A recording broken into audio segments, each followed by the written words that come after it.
Right, I'm going to introduce you to a friend of mine here, and his name is Mr. Styx.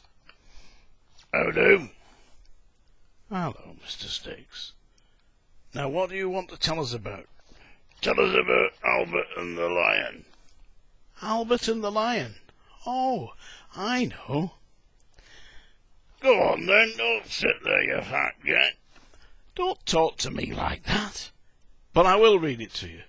Albert and the Lion by Marriot Edgar. There's a famous seaside place called Blackpool. Is there? Shut up. That's noted for fresh air and fun. And Mr. and Mrs. Ramsbottom went there with young Albert, their son. Was he like me? No, he wasn't like you. Now shut up. A grand little lad were young Albert, all dressed in his best, quite a swell, with a stick with an horse's hair handle, the finest that Woolworths could sell. I want one of them. You'll get something in a minute. They didn't think much of the ocean. The waves, they was piddling and small. There was no wrecks and nobody drowned. In fact, nothing to laugh at all. I would have laughed. You'll laugh in a minute. So, seeking for further amusement, they paid and went into the zoo, where they had lions and tigers and camels, and old ale and sandwiches too. Sandwiches? Shut up. There were one great lion called Wallace. His nose was all covered with scars. He lay in a somnolent posture, with his side of his face to the bars. Now Albert had heard about lions, how they was ferocious and wild. To see Saul Wallace lying so peaceful, well, it didn't seem right to the child. It didn't, did it? Shut up. So straight away the brave little fella, not showing a morsel of fear, took his stick with the horse's hair handle and pushed it in Wallace's ear. The silly bastard. You could see that the lion didn't like it, for giving a kind of a roll, he pulled Albert in the cage with him and swallowed the little lad whole. By gum. Shut up. Then Pa, who had seen the occurrence and didn't know what to do next, said, Mother, yon lion's at Albert.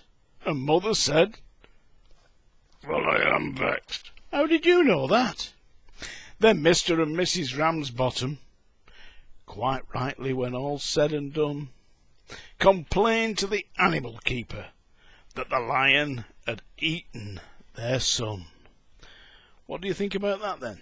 That the lion had eaten their son. Do you think that's fair? It's all right by me. It wouldn't be if you were doing it. The keeper was quite nice about it. He said, What a nasty mishap. Are you sure that it's your boy he's eaten? Pa said, Am I sure? There's his cap. Will you stop interrupting? The manager had to be sent for.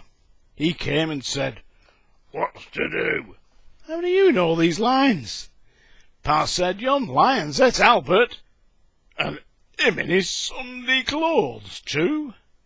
The mother said, Right's right, young fella. I'm getting fed up of this.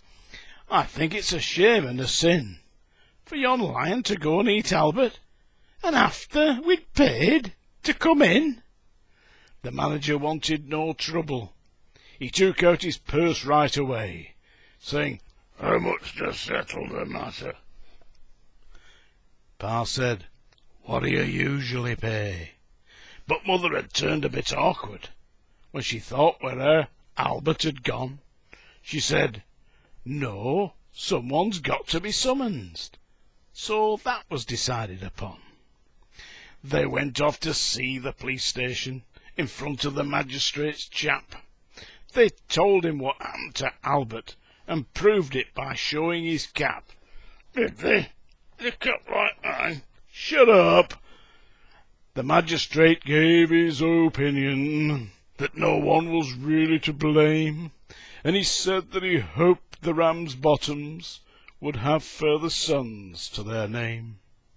At that mother got proper blazing, and "Thank you, sir, kindly," said she. "What, waste all our lives raising children to feed ruddy lions? Not me." "You've just spoilt it, Mr. Styx." "Yes." Thank you very much, ladies and gentlemen. That is The Lion and Albert by Marriot Edgar.